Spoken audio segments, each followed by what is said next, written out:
نحمدہ ونصلی علی رسولہ الکریم اما بعد فاعوذ باللہ من الشیطان الرجیم بسم اللہ الرحمن الرحیم یا ایھا النبی لم تحرم ما احل اللہ لک تبتغی مرضات ازواجک واللہ غفور رحیم قد فرض اللہ لکم تحلۃ ایمانکم واللہ مولاکم وہو العلیم الحکیم وَإِذَا سَرَّ النَّبِيُّ إِلَىٰ بَعْضِ أَزْوَاجِهِ حَدِيثًا فَلَمَّا نَبَّأَتْ بِهِ وَأَظْهَرَهُ اللَّهُ عَلَيْهِ عَرَّفَ بَعْضَهُ وَأَعْرَضَ عَن بَعْضٍ فَلَمَّا نَبَّأَ بِهِ قَالَتْ مَنْ أَنبَأَكَ هَٰذَا قَالَ نَبَّأَنِيَ الْعَلِيمُ الْخَبِيرُ إِن تَتُوبَا إِلَى اللَّهِ فَقَدْ صَغَتْ قُلُوبُكُمَا وَإِن تَظَاهَرَ عَلَيْهِ فَإِنَّ اللَّهَ هُوَ مَوْلَاهُ وَجِبْرِيلُ وَصَالِحُ الْمُؤْمِنِينَ وَالْمَلَائِكَةُ بَعْدَ ذَلِكَ ظَهِيرًا عَسَىٰ رَبُّهُ إِن طَلَّقَكُنَّ أَن يُبْدِلَهُ أَزْوَاجًا خَيْرًا مِّنكُنَّ مُسْلِمَاتٍ مُؤْمِنَاتٍ قَانِتَاتٍ تَائِبَاتٍ عَابِدَاتٍ سَائِحَاتٍ سَيِّبَاتٍ وَأَبْكَارًا صدق اللہ العظیم۔ رب اشرح لی صدری ویسر لی امری واحلل عقدۃ من لسانی یفقہوا قولی آمین یا رب العالمین۔ یہ سورہ تحریم کی ابتدائی آیات میں نے آپ کے سامنے تلاوت کی ہیں۔ اب جو اگلا مضمون ہے ہمارا، اس میں ہم اس سورہ تحریم کا جو 2 رکوعوں پر مشتمل ہے پوری سورہ تحریم کا مطالعہ کریں گے، لیکن اس کا موضوع کیا ہے اس حوالے سے جان لیں کہ عمل صالح کے ضمن میں جو 2 مقامات جن کا ہم نے مطالعہ کیا، ایک سورہ مومنون کی ابتدائی آیات کہ ایک وہ بنیادیں کون سی ہیں کہ جن پر ایک انسان کی جو سیرت ہے، اس کی خودی ہے، اس کا کریکٹر ہے، وہ تعمیر ہو، اور دوسرے یہ تھا کہ ایک سورہ فرقان کے آخری رکوع میں یہ بات آئی تھی کہ وہ پوری طرح سے پختہ شخصیت، قرآن کا انسان مطلوب، اللہ کا انسان محبوب وہ کون سا ہے کہ اگر ان بنیادوں کے اوپر سیرت کی تعمیر ہوئی ہو تو اب اس کی پختگی میں یہ آثار ہیں جو نمایاں نظر آنے چاہیے، ان کا ہم نے مطالعہ کیا۔ اب جب ایک فرد کی بات تھی، اس فرد سے جب ہم آگے بڑھے تو اب ایک فرد سے ایک عورت اور مرد مل کر ایک خاندان کا آغاز ہوا، تو اگلا عمل صالح ہو جائے گا ایک خاندان کا عمل صالح۔ تو اس وقت ہم مطالعہ کریں گے خاندان کے عمل صالح کا۔ یہ وہ سفر ہے کہ جو حضرت آدم علیہ السلام سے جس کا آغاز ہوا، وہ ایک فرد واحد تھے، ان کے ساتھ پھر پیدا کیا گیا حضرت اماں حوا کو پیدا کیا گیا، تو یوں ایک خاندان کی بنیاد پڑ گئی۔ پھر جب وہ خاندان کی بنیاد پڑ گئی تو اس سے کیا ہوا، وہ خاندان مزید پھیلا۔ اس خاندان کی 3 ڈائمنشنز ہیں جو بنی ہیں۔ پہلے تو وہ دونوں میاں بیوی تھے، لہٰذا ابتدائی طور پر اللہ تعالیٰ نے جو انہیں ہدایات دی ہوں گی ایک میاں بیوی کی دی ہوں گی۔ ظاہر ہے نہ کوئی اماں حوا کی ساس تھی، نہ سسر تھا، نہ حضرت آدم علیہ السلام کے والدین کے حقوق انہیں بتائے جاتے، وہ تو میاں بیوی تھے دونوں۔ اب اس کے بعد جو ہے وہ بچے پیدا ہوئے، تو اب یہ ایک ریلیشن نیا بنا، اب ماں باپ اور اولاد کا ایک تعلق آ گیا۔ اچھا، اس کے بعد پھر آپس میں اخوت کا رشتہ، بہن بھائیوں کے مابین تعلقات وہ آ گئے۔ تو یوں یہ خاندان کا جو ادارہ ہے اس کی بنیاد جو ہے وہ پڑ گئی۔ پھر ظاہر ہے بہت سارے جب خاندان ہوئے ہوں گے تو ایک معاشرہ جو ہے وہ وجود میں آ گیا، بہت سارے قبائل پھر جو ہے اس سے وجود میں آ گئے۔ اب وہ قبائلی ہدایات، وہ معاشرتی ہدایات وہ آنی شروع ہوئی، اور ان بہت سارے خاندانوں اور قبائل سے مل کر ایک مدنی زندگی کا آغاز ہوا، ایک شہریت کا آغاز ہوا، اور پھر معاشرے میں اس کے گویا کہ عمل صالح کیا کیا ہوں گے، پھر اس کے بارے میں ذکر کیا گیا۔ پھر معاشرے سے آگے بڑھ کر پھر ایمپائرز کا وجود میں ہونا ہوا۔ ایک دیکھیں، ایک ہے سٹی گورنمنٹ، جیسے اب سٹی گورنمنٹ کا کوئی یعنی تصور دنیا میں نہیں رہا، وہ جیسے یونان میں تھا تو ایک شہر کی حکومت تھی، اور اسی طرح مختلف علاقوں میں جو رہے ہیں مدنیت رہی ہے، مدنی شہریت رہی ہے، تو ایک شہر کے حساب سے رہی ہے۔ تو بنی اسرائیل کا بھی ایک شہر کے حساب سے معاملہ رہا ہے، ایک معاشرے کے حساب سے رہا ہے۔ لیکن حضور صلی اللہ علیہ وسلم جس دور میں آئے ہیں، گویا اب ریاستوں کا وجود تھا۔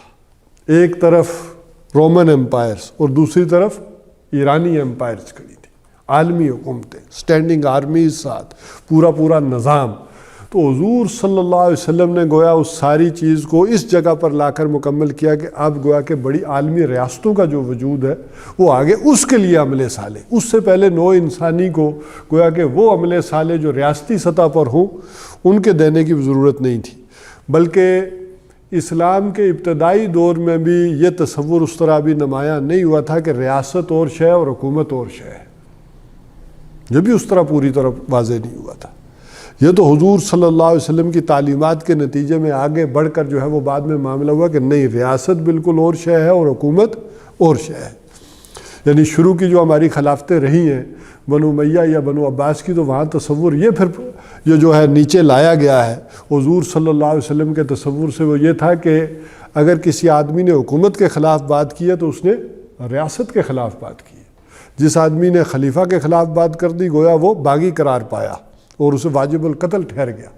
جبکہ بعد میں آ کر یہ تصور نوع انسانی نے دھکے کھا کر جو تصور دیا تھا حضور صلی اللہ علیہ وسلم نے وہ حاصل کیا کہ نہیں، ایک سربراہ مملکت کو بدلنا، ایک خلیفہ کو بدلنا یہ تمہارا حق ہے. کوئی آدمی جیسے پاکستان میں حکومت کے خلاف 10 مرضی باتیں کر لینا، کوئی مسئلہ نہیں. ریاست پاکستان کے خلاف بات کرنا یہ کیا ہے؟ یہ جرم ہے. حکومت بلکہ تبدیل کرنا بھی ایجیٹیشن کے ذریعے ہو، ووٹوں کے ذریعے ہو، یہ بدلنا گویا کہ انسانی حقوق میں داخل ہو چکا. تو ابھی تک تو ہماری بحث اس سطح پر ہے، یعنی کہ ایک ریاستی سطح پر عمل صالح کیا ہو. دنیا نے اس سے آگے بھی جانا ہے. دنیا نے اس سطح پر بھی جانا ہے کہ گلوبل سطح پر کیا احکامات ہوں. قرآن نے اس سلسلے میں بھی رہنمائی کی کہ پورے گلوب کو اگر چلانا ہو تو پھر کیسے چلایا جائے گا. ابھی ویسے ہم بحیثیت امت مسلمان تو ابھی تک تو ریاستی سطح پر بھی نہیں پہنچے ہیں، لیکن ایک یہ دنیا گلوب تو بن گئی ہے، لیکن وہ گلوبل آرڈر ابھی تک وجود میں نہیں آیا. اور ویسے اس سلسلے میں آپ کو شاہ ولی اللہ علیہ رحمہ کی ذہانت کو جو ہے سلام کرنا پڑتا ہے کہ انہوں نے ذرا اندازہ کر لیں کہ آج سے بھی کتنے 100 سال پہلے اس کا تصور دے دیا کہ ابتدا میں لوگوں کی سیاسی پارٹیاں بنیں گی، یہ جھگڑیں گے، ان کے آپس کے اختلافات جنم لیں گے، پھر بالآخر انہیں سوچنا پڑے گا کہ ایک ریاست کی خاطر ایک ہونا پڑے گا. اور پھر اس سے بڑھ کر اسی امت مسلمہ کی ذمہ داری ہے کہ وہ دنیا میں وہ پلیٹ فارم بھی ایک وقت آئے گا کہ قائم کرے گی کہ جہاں بیٹھ کر لوگ یہ سوچیں گے کہ دنیا کی قوموں کے مسائل کیا ہیں، اپنے نہیں. اپنے مسائل سے وہ نکل چکے ہوں گے، بلکہ اس سطح پر آ کر وہ اس گلوبل لیول پر سوچیں گے کہ اب عالمی سطح پر قوموں کے مسائل کیا ہیں، ان کے ساتھ ڈیلنگ کیسے ہو. تو یہ گویا کہ عمل صالح کا ایک پیکج جو ہے ایک فرد سے لے کر عالمی نظام حکومت تک، عالمی نظام خلافت تک یہ جائے گا.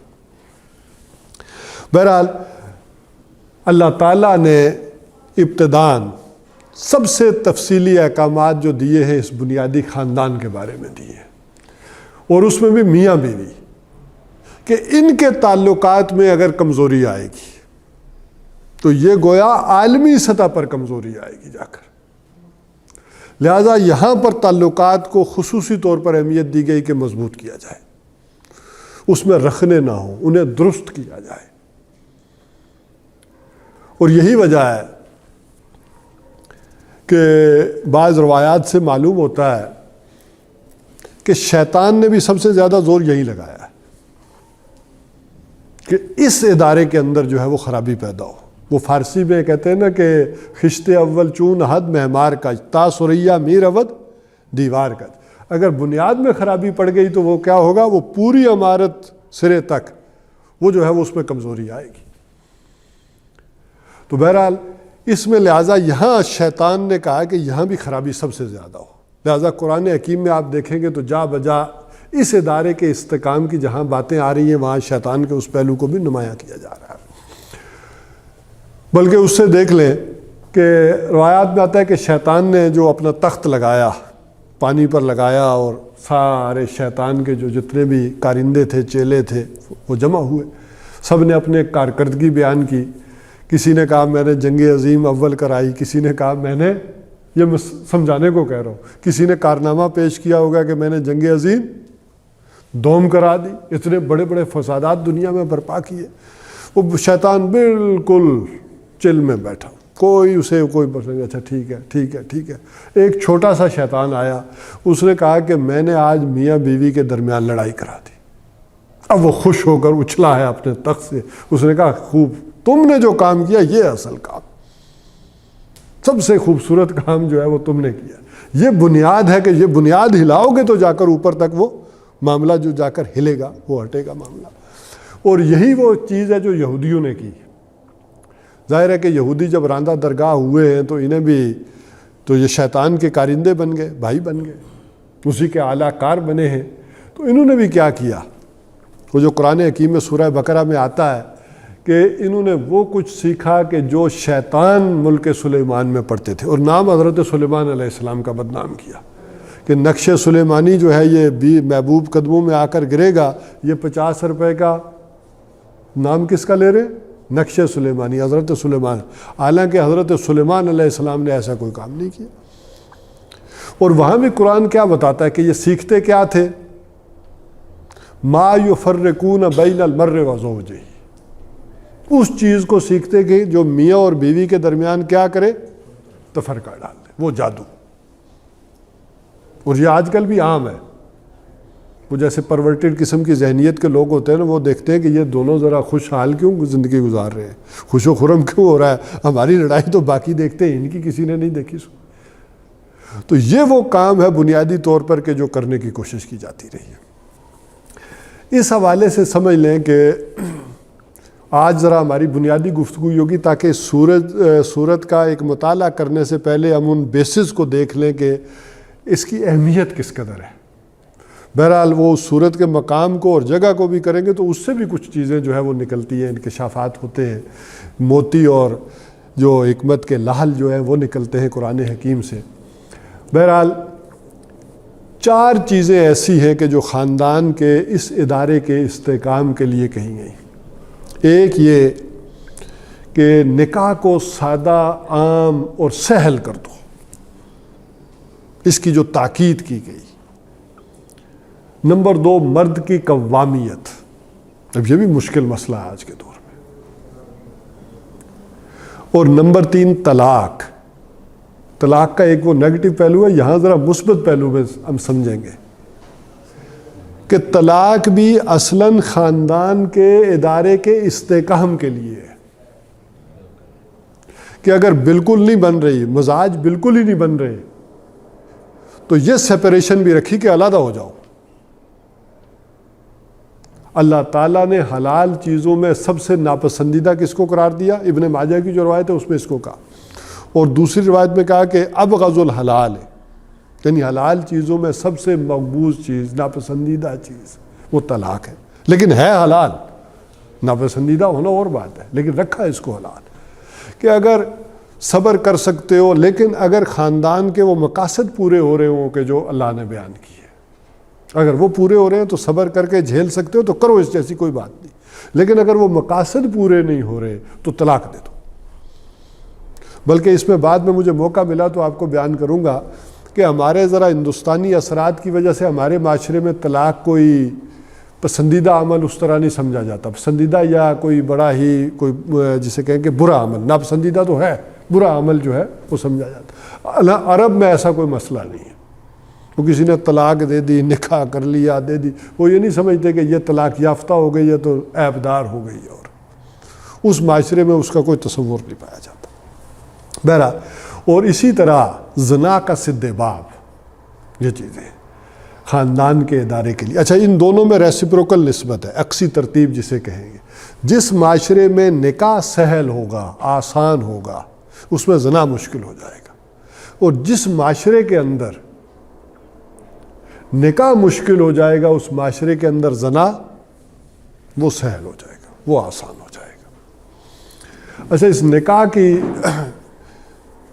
جو تاکید کی گئی قرآن حکیم میں اس انداز میں تو براہ راست تاکید نہیں آئی. اس کی وجہ یہ ہے کہ قرآن حکیم کے اسلوب کو سمجھیں. قرآن حکیم نے جن چیزوں کا داعیہ انسان کی فطرت میں رکھ دیا ان کی طرف نہیں کہا، جن کا ایک پرزور داعیہ انسان کے اندر تھا اس کے بارے میں جو ہے وہ حکم نہیں دیا کہ یہ کرو. جیسے والدین کے اندر معلوم ہے کہ بڑا زبردست دائیہ ہے اولاد کو پالنے کا، پڑھانے کا، ان کی تربیت کرنے کا، ان سے محبت کا، تو قرآن حکیم نے یہ کہیں نہیں لکھا کہ اولاد کو کیا کرو، اس کی پرورش کرو، اس کو پالو پڑھاؤ، یہ کرو، کیونکہ یہ دائیہ اتنا شدید ہے انسان کے اندر. بلکہ روکا ہے، بلکہ اس کے لیے لگامیں ہیں جو کھینچی ہیں. دیکھو ان کی پرورش خاطر یہ نہ کر دینا، ان کی تربیت اور ان کے سکھ چین کی خاطر حرام میں نہ منہ مار دینا، بلکہ ان لگاموں کو کھینچنے کی کوشش کی. اسی طرح یہ جو انسان کے اندر سیکس کا جذبہ ہے، یہ بھی اس قدر شدید ہے، یہ بھی گویا کہ اس کو بھی لگامیں دی ہیں، نہ کہ کہا ہے کہ یہ اس طرح سے کرو تو نکاح کرو. ہم جیسے ہی پڑھ آئے تھے سورہ مومنون کی بھی ابتدائی آیات کے اندر، جو پہلا ہمارا اس عمل صالح کا درس تھا، وہاں کیا تھا؟ سیکس ڈسپلن، کہ یہ جو ہے اس کو ڈسپلن کے اندر رکھنا، یہ ہے معاملہ. اور اس کو اگر بیویوں کے ساتھ ہو، مل کے یمین کے ساتھ، باندیوں کے ساتھ کرتے ہو، تو اس میں کوئی گویا کہ ملامت کا انداز نہیں ہے، بری شے نہیں ہے. یہ اللہ نے ایک جذبہ رکھا ہے، لیکن اس کا جائز راستہ یہ ہے کہ اس راستے سے یہ پورا ہو. اور البتہ حدیث میں اس کی تاکید آئی ہے، حدیث میں اس قدر تاکید آئی ہے. جیسے نکاح کے موقع پر آپ دو وہ حدیث کے حصے تو سنتے ہی ہیں نا، النکاح من سنتی. ہر نکاح کے موقع پر یہ روایت جو ہے وہ بیان کی جاتی ہے کہ نکاح میری سنت میں سے ہے. اور پھر وہ روایت بھی آتی ہے، وہ دوسری حدیث کا حصہ ہے کہ مر رغب عن سنتی فلیسا منی، جسے میری سنت پسند نہیں ہے اس کا مجھ سے کوئی تعلق نہیں ہے. اسی ضمن میں آیا، اور اس کے پس منظر میں بھی طویل جو واقعہ ہے وہ بھی اسی پس منظر میں ہے.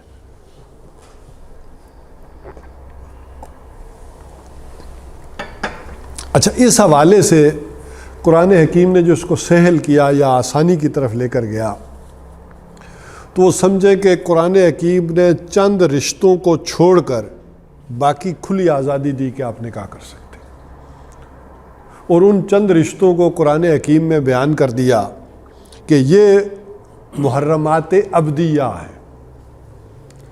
چند رشتے وہ گنے کہ محرمات ابدیہ سے مطلب کیا ہے کہ یہ عبد الآباد کے لیے حرام کر دیے گئے یہ رشتے، ان سے نکاح نہیں ہو سکتا.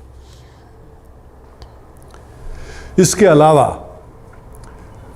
اور جو رشتے تھے، اچھا کچھ عارضی محرمات ہیں کہ عارضی طور پر ان سے نہیں ہو سکتا، بعد میں ہو سکتا ہے. مثلاً کوئی خاتون کسی کی بیوی ہے، کسی کے نکاح میں ہے، تو اس سے اب آپ تو نہیں کر سکتے نا، وہ طلاق دے دے یا بیوہ ہو جائے خاتون تو پھر کر سکتے. تو ایک عارضی محرمات ہے، اور ایک ہمیشہ ہمیش کے لیے جو محرمات. یہ جو محرم کا تصور ہے ہمارے ہاں وہ اسی سے ہے کہ یہ جو محرمات ابدیہ ہیں ان سے ہے. البتہ قرآن حکیم بیان کرتا کہ سب سے پہلے جن رشتوں کو نکال دیا گیا، اور پھر اس کے بعد کہا گیا دنیا جہان کھلا پڑا ہے تمہارے لیے. اس کی وجہ کیا ہے کہ اگر اس راستے کو تنگ کیا جائے گا تو زنا کے خدشات پیدا ہوں گے. لہذا یہ اتنا سہل ہو، اتنا کھلا ہو کہ اس کے باوجود اگر کوئی اس تنگ گلی میں جائے فساد برپا کرے تو اس کے لیے سزا بھی سخت رکھی ہے. لیکن یہ اس ماحول اور معاشرے کی بات ہو رہی ہے کہ جس میں یہ ساری چیزیں سہل ہوں، آسان ہوں. سب سے پہلے قرآن حکیم سورہ بقرہ میں کہتا ہے کہ ایک مشرکہ عورت سے نکاح نہیں کر سکتے. سب سے پہلے وہاں پابندی لگائی.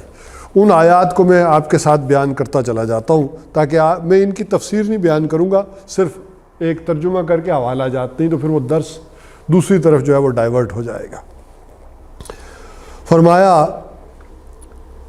وَلَا تَنْكِحُوا الْمُشْرِكَاتِ حَتَّى يُؤْمِنْ، مت نکاح کرو مشرک عورتوں سے یہاں تک کہ وہ ایمان لے آئیں. اور فرمایا وَلَا أَمَةٌ مُؤْمِنَةٌ، ایک مومن باندی وہ بہتر ہے خیر من مشرکۃ، ایک مشرکہ عورت سے وَلَوْ أَعْجَبَتْكُمْ، چاہے وہ تمہیں کتنی ہی بھلی کیوں نہ لگے، خوبصورت کیوں نہ لگے، اٹریکٹیو کیوں نہ لگے، بلکہ تو وہ اس سے بہتر ہے. ایک باندی ہو، لونڈی ہو، اس مسلم مومن ہو، اس سے کر لو. وَلَا تُنْكِحُوا الْمُشْرِكِينَ، اور اسی طرح نہ دے دو مشرکوں کے نکاح میں. کون؟ حَتَّى يُؤْمِنُوا، یہاں تک کہ وہ ایمان لے آئیں. وَلَعَبْدٌ مُؤْمِنٌ خَيْرٌ، اور ایک مومن غلام بہتر ہے من مشرکن، ایک مشرک سے وَلَوْ أَعْجَبَتْكُمْ، چاہے وہ کتنا ہی تمہیں بھلا کیوں نہ لگے. اولئک اولئک یدعون الی النار، اس کی وجہ یہ ہے کہ یہ لوگ بلاتے ہیں آگ کی طرف، واللہ یدعو الی الجنہ، اور اللہ تعالیٰ تمہیں بلاتا ہے جنت کی طرف، والمغفرہ، اور مغفرت کی طرف بإذنہ اپنے حکم سے، وَيُبَيِّنُ آیاتہ للناس لعلہم یتذکرون، اسی طرح اللہ تعالیٰ لوگوں کے لیے اپنی یہ باتیں آیات کھول کھول کر بیان کر رہا ہے تاکہ وہ اس سے نصیحت حاصل کریں۔ تو ایک تو یہ بات آ گئی کہ مشرکہ عورتوں سے نکاح نہیں کر سکتے۔ ابھی میں اس مشرک کی اس ڈیفینیشن میں نہیں جا رہا کہ ایک اہل کتاب مشرک ہوتا ہے، ایک مسلمان مشرک ہوتا ہے، یہاں کٹر جو مشرک ہے یہ ان کی بات ہو رہی ہے جو مکہ میں تھے یا جو آج ہمارے پڑوس میں ہوں گے، یعنی میری مراد ہے انڈیا۔ اسی طرح دوسری چیز جو حرام کی گئی وہ تھی کہ ولا تنکحوا ما نکح آباؤکم، ان سے بھی نکاح نہیں کر سکتے جن سے نکاح تمہارے باپوں نے کیا ہو۔ یہ بھی اس خاص پس منظر میں بات آئی ہے۔ خاص پس منظر میں کیوں؟ کہ عرب کے اندر یہ ہوتا تھا کہ جب کوئی باپ مر جاتا تھا تو وہ جو بڑا بیٹا ہوتا تھا یا دوسرے بیٹے وہ سمجھتے تھے کہ یہ تو میری ماں ہے، لیکن یہ جو باقی میرے باپ کی بیویاں ہیں یہ بھی مال میراث کی طرح ہے، یہ بھی گویا کہ وہ ترکہ ہے جو چھوڑ مرا ہے، ان کو بھی نکاح میں رکھ لینا چاہیے، انہیں بھی گھر میں ڈال لینا چاہیے، ان کی بھی کوئی آزادی نہیں ہے۔ تو اس حوالے سے بھی منع کیا گیا کہ ان سے بھی نہیں کر سکتے جن سے تمہارے باپوں نے نکاح کیا ہو۔ تو ولا تنکحوا ما نکح آباؤکم من النساء، ان عورتوں میں سے بھی کہ جن سے تمہارے باپوں نے نکاح کیا ہو نہیں کر سکتے، الا ما قد سلف، سوائے اس کے کہ جو اس سے پہلے ہو چکا۔ اچھا، پہلے ہو چکنے میں بھی دو رائے، ایک ہے کہ جو ہو گیا مر گئے، ایک ہے جو ابھی ہے موجود، وہ تو طلاق دے، ختم کرے بات کو، یہ نہیں ہے کہ وہ جاری رکھے، کنٹینیو رکھے۔ انہو کان فاحشۃ و مقتا، یقیناً یہ بڑی ہی بے حیائی کی اور جسے کہیں کہ بری بات ہے، بیزاری والی بات ہے کہ کوئی انسان ایسا کرے، وَسَاءَ سَبِيلًا، اور برا راستہ ہے یہ۔ اب آگے وہ محرمات ابدیہ کا بیان آیا، یہ دو باتیں جو ہے استثنائی انداز میں بیان کر کے اب کہا کہ یہ وہ عورتیں ہیں کہ جن سے نکاح نہیں ہو سکتا۔ حرمت علیکم امہاتکم، تم پر حرام کر دی گئی ہیں تمہاری مائیں۔ اب ماؤں میں وہ سارا جو سلسلہ ہے وہ آئے گا، ماں میں دادی بھی نانی بھی، یہ سارے ماؤں کے حکم میں آتی ہیں۔ وَبَنَاتُكُمْ، اور تمہاری بیٹیاں۔ اب جب بیٹیاں کہتے ہیں تو اس میں پوتیاں نواسیاں یہ سارے اسی حکم میں آتی ہیں کہ ان سے بھی جو ہے وہ تم نکاح نہیں کر سکتے۔ وَأَخَوَاتُكُمْ، اور تمہاری بہنیں بھی، ان سے بھی نکاح نہیں کر سکتے۔ اب بہنوں کی چونکہ تفصیل بیچ میں موجود ہے۔ وَأَمَّاتُكُمْ، اور تمہاری پھپھیاں، وَخَالَاتُكُمْ، اور تمہاری خالائیں، وَبَنَاتُ الْأَخِ، بھائی کی بیٹیاں یعنی بھتیجیاں، وَبَنَاتُ الْأُخْتِ، اور بھانجیاں بہن کی بیٹیاں، وَأُمَّهَاتُكُمُ اللَّاتِي أَرْضَانَكُمْ، اور وہ مائیں جو جن سے تم نے دودھ پیا ہے، رضائی مائیں جو ہیں ان سے بھی تم نکاح نہیں کر سکتے، یہ بھی حرام ہے۔ یہ وہ محرمات ہیں کہ جن سے کسی بھی صورت میں کبھی بھی نکاح نہیں ہو سکتا۔ وَأَخَوَاتُكُم مِّنَ الرَّضَاعَةِ، اور اسی طرح وہ تمہاری بہنیں جو رضائی بہنیں ہیں، جو تمہاری دودھ شریک بہنیں ہیں، وہ بھی اسی حکم میں آئیں گی کہ ان سے بھی نکاح نہیں ہو سکتا۔ وَأُمَّهَاتُ نِسَائِكُمْ، اور اسی طرح تمہاری جو بیویاں ہیں ان کی مائیں یعنی ساس، جو ساسیں ہیں تمہاری، ان سے بھی نکاح نہیں ہو سکتا۔ وَرَبَائِبَكُمُ اللَّاتِي فِي حُجُورِكُم مِّن نِّسَائِكُم، اور وہ ربابائیں، ربیبہ کہتے ہیں وہ بچی جو کوئی عورت اپنے سابقہ شوہر سے لے کر آئے، یہ ربیبہ کہلاتی ہے۔ تو وَرَبَائِبُكُمُ اللَّاتِي فِي حُجُورِكُم مِّن نِّسَائِكُمُ اللَّاتِي دَخَلْتُم بِهِنَّ، اور ان رباباؤں سے، ان یعنی بیٹیوں سے بھی جو تمہاری گویا کہ بیویوں کی بیٹیاں ہوں، تمہاری نہ ہوں، جن سے تم صحبت صالحہ کر چکے ہو، مقاربت کر چکے ہو، ان سے نہیں کر سکتے۔ ہاں، ایک خاتون سے تمہارا نکاح ہوا ہے، ابھی تمہیں ان سے خلوت سیاح میسر نہیں آئی ہے، طلاق پہلے ہی ہو گئی ہے، تو اس کی کوئی ربیبہ ہے، بیٹی ہے، پھر کر سکتے ہو۔ لیکن جن سے تعلق زن و شوہر قائم ہو گیا ہے، اب اس کی بیٹی بھی تمہاری بیٹی ہے، اب اس سے بھی نکاح نہیں ہو سکتا، تب بھی نہیں ہے۔ تو ہاں، اس میں صرف شرط جو رکھی ہے قرآن نے وہ رکھی ہے کہ جس سے تمہاری تعلق قائم ہو چکا ہو، وہ رکھا ہے شرط۔ اگر تعلق قائم نہیں ہوا تھا میاں بیوی والا تو پھر کر سکتے ہیں۔ فَإِن لَمْ تَكُونُوا دَخَلْتُمْ بِهِنَّ، پھر اگر تمہاری ان سے مقاربت نہیں ہوئی، تعلق زن و شوہر قائم نہیں ہوا، فَلَا جُنَاحَ عَلَيْكُمْ، اب اس میں کوئی گناہ نہیں ہے۔ وَحَلَائِلُ أَبْنَائِكُمُ الَّذِينَ مِنْ أَصْلَابِكُمْ، اور اسی طرح جو تمہارے بیٹے ہیں صلبی بیٹے، ان کی بیویوں سے بھی تم نکاح نہیں کر سکتے، یہ بھی حرام ہے۔ بیٹا چاہے مر گیا ہے، چاہے جو ہو گیا ہے، ان کی بیویوں سے بھی تم نکاح نہیں کر سکتے۔ وَأَن تَجْمَعُوا بَيْنَ الْأُخْتَيْنِ، اور اسی طرح بیک وقت دو بہنوں کو جمع کرنا یہ بھی حرام، یہ بھی نہیں کر سکتے۔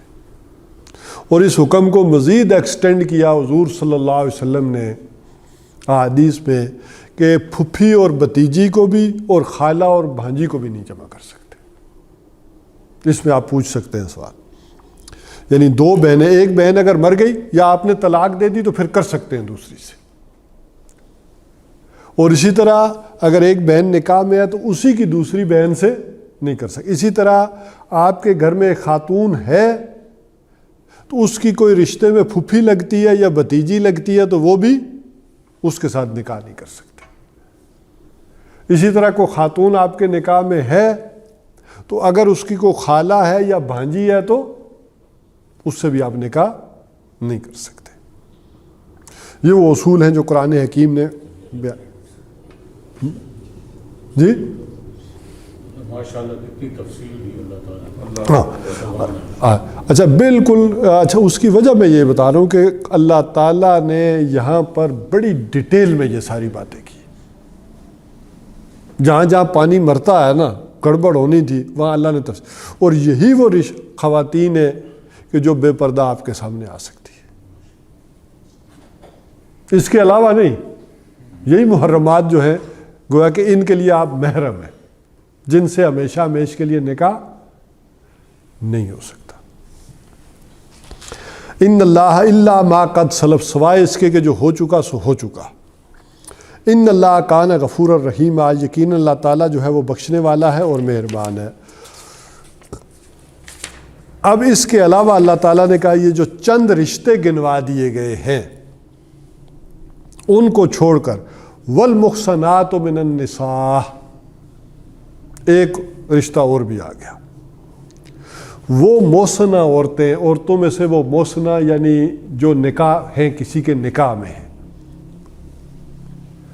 حسن کہتے ہیں قلعے کو، ایک کنواری خاندانی عورت کو بھی محصنہ کہا جاتا ہے، اور جو کسی گویا کہ مرد کی نکاح کی قید میں ہے، اس کی حفاظت میں ہے، اس کی پروٹیکشن میں ہے، اسے بھی محصنہ کہتے ہیں۔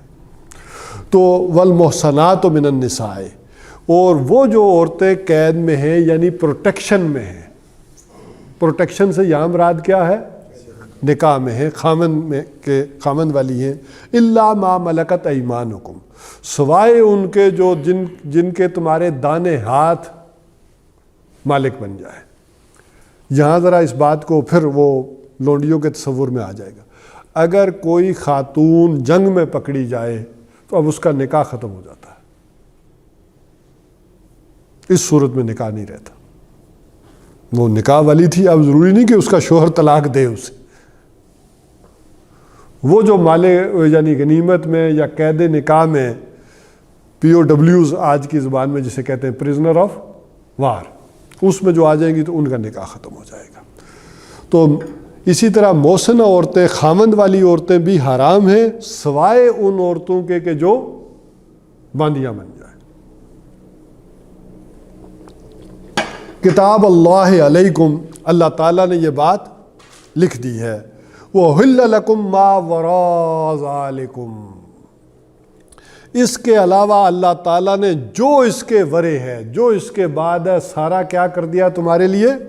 حلال کر دیا ہے۔ ان تبتغوا باموالکم، تاکہ تم انہیں تلاش کرو اپنے مالوں سے، لیکن 2 شرطوں کے ساتھ۔ محسنین غیر مسافحین، اس نکاح کا مقصد یہ ہو کہ محسنین قید نکاح میں لانا ہو، پروٹیکشن میں لانا ہو، غیر مسافحین محض جو ہے وہ سیکچول ارج پوری کرنا نہ ہو، یا جسے کہیں کہ اردو میں جو ترجمے کیے گئے وہ کہ محض مستی نکالنا نہ ہو۔ اب اس سے بھی وہ دوسرے جو ہمارے ہاں اہل سنت کا اور اہل تشیع کا ایک چلتا رہتا ہے نا، تو وہ یہاں سے ایک مسئلہ یہ بھی نکالتے ہیں کہ یہ جو کہا گیا کہ محض وقت گزاری کے لیے اور ایک وقت کے لیے اور شہوت کے ان تقاضوں کو پورا کرنے کے لیے نہیں ہے معاملہ، جہاں اللہ تعالیٰ منع فرما رہے ہیں کہ محض جو ہے وہ اس شہوت رانی کے لیے ایسا نہ کرو، اس کا ایک مقصد ہونا چاہیے نکاح کا۔ بہرحال بلکہ میں یہ آیات پڑھ دیتا ہوں چونکہ آگے پھر اور باتیں اسی نکاح کی اہمیت کے بارے میں آ رہی ہیں۔ فَمَسْتَمْتَعْتُمْ، پھر اگر تم ان سے فائدہ اٹھا لو، مِنْهُنَّ فَآتُوهُنَّ أُجُورَهُنَّ فَرِيضَةً، تو دے دو انہیں پورا پورا مہر جو تم نے دیا ہے۔ اچھا، اس نکاح میں یہ معاملہ ہو گیا کہ نکاح کی یہ شرائط میں آ گیا ایک معاملہ کہ ایک قبول و ایجاب ہو، پوری زندگی کا ایک وعدہ ہو، اور دوسری طرف کیا ہو؟ مہر کا مقرر کرنا ہو۔ تو فلا جناح علیکم فیما تراضیتم بہ من بعد الفریضہ، اس میں کوئی گناہ نہیں ہے کہ باہم رضامندی سے اس کے مقرر کر لینے کے بعد آپس میں کوئی طے کر لو۔ تو کیا مطلب؟ مہر مقرر ہو گیا، اس وقت جو بھی رد و قضا ہونی تھی ہو گئی، مثلا ₹1,00,000 مہر طے ہو گیا، اس طے ہونے کے بعد میں میاں بیوی مل بیٹھ کر آپس میں اگر کسی دوسرے کو ایک دوسرے کو چھوڑا کر دیتے ہیں تو اس میں کوئی حرج والی بات نہیں ہے کہ چلو تم میں 50 ہی دے دو مجھے، باقی آپ ہی رکھ لیں، خرچ کر لیں، یا مل کر خرچ کر لیتے ہیں، اس میں کوئی گناہ نہیں ہے۔ ان اللہ کان علیما حکیما، یقین اللہ تعالیٰ جاننے والا اور حکمت والا ہے۔ اس میں بھی وہ چکر والی معاملہ نہ کرنا، وہ جانتا بھی ہے اور حکمت والا بھی ہے۔ اب وہ بات آ گئی دوسری، اس نکاح کی اہمیت کے حوالے سے جو ہو رہی تھی۔